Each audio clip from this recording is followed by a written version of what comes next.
Sociology is the study of societies or groups of people living in a community. Sociology looks into the functions within a society, how people and groups interact, and how it is structured.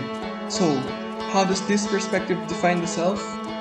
To compare, psychology defines the self on an individual level. However, some people, including sociologists, believe there are other factors outside the individual that are crucial to understanding the self. What are these factors, and how will they affect how we will see ourselves?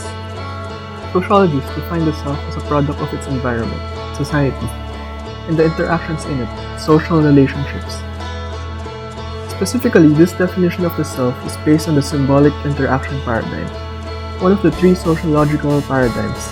It is believed that understanding the self-society and how he interacts with the people within is crucial in understanding and constructing an awareness of yourself. This belief comes from the theories that aim to define the self.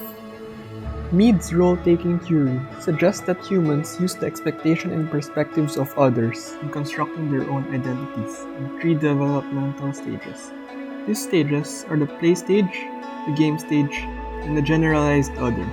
That is, a person goes from stages where he only considers what he is doing to himself, the play stage, then himself in regards to a group, the game stage, and eventually to society, being able to consider the perspectives and attitude of others as well as behaving the way that others expect him to. This is the generalized other stage. As a person progresses across these stages, they understand more roles that they have and what they can and can't do. Meanwhile, Charles Cooley's Looking Glass Self has three stages in explaining how we construct ourselves. One is we imagine how others see us. Second is others who would respond by reacting and judging our appearance. Third is we then react to that response.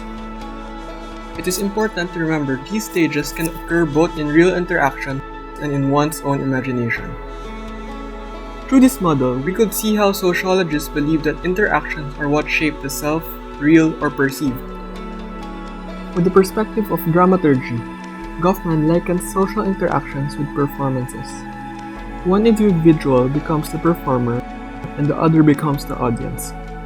The performer can establish their identity however they want, but it is still up to the audience whether they will accept or reject this proposition. The self is created by the interaction and not by the introduction. However, the advancement in communication technology brought with it new theories on how it can affect self-construction. For example, Alkid argued that communication technologies create media communities, which is another factor that is added into our environment. One interesting concept this brings along is how the body and the self can be separated through the internet. Through images, others see the body without the self, and through forums and games, others can see the self without the body. This gives users freedom to take up roles that are often deemed unconventional. It allows people to expand their influence much more rapidly. Thus, these theories illustrate that self-identity is dictated by the expectations and positions people have towards others.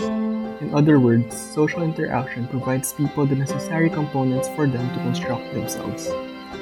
Similarly, social roles create a big impact on how one constructs oneself. In short, role-taking outlines roles, the what. The Looking Glass outlines how these are internalized, the how. And dramaturgy outlines why interactions with society and the people under it are important for the formation of the self, or the why. Similarly, the internet has become an extension of the self-society, allowing the self to take new roles, have more feedback from people with diverse backgrounds, and perform for a bigger audience.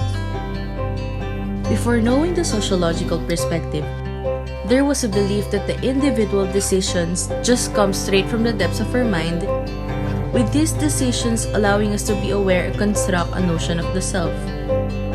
However, through the sociological perspective, we discovered that the self's environment and interactions do play a role in deciding whether we should take action on our decisions. However, using the sociological perspective as the only basis to self-construction will box us into what society and what other people expect and want from us, whether they are in our geographical proximity or on the internet. Using the sociological perspective this way will only lead us to become ants in a colony, unable to get out of the life of getting food and giving it back to the queen. The individual is capable of transcending his environment, influencing instead of being influenced, and mastering his environment instead of succumbing to it. Hence, we must use the sociological perspective to be better humans, capable of empathizing, collaborating, and bonding with one another to solve the problems brought about by existence. We must not let interactions dictate our actions. Instead, we should let our virtues dictate our interactions.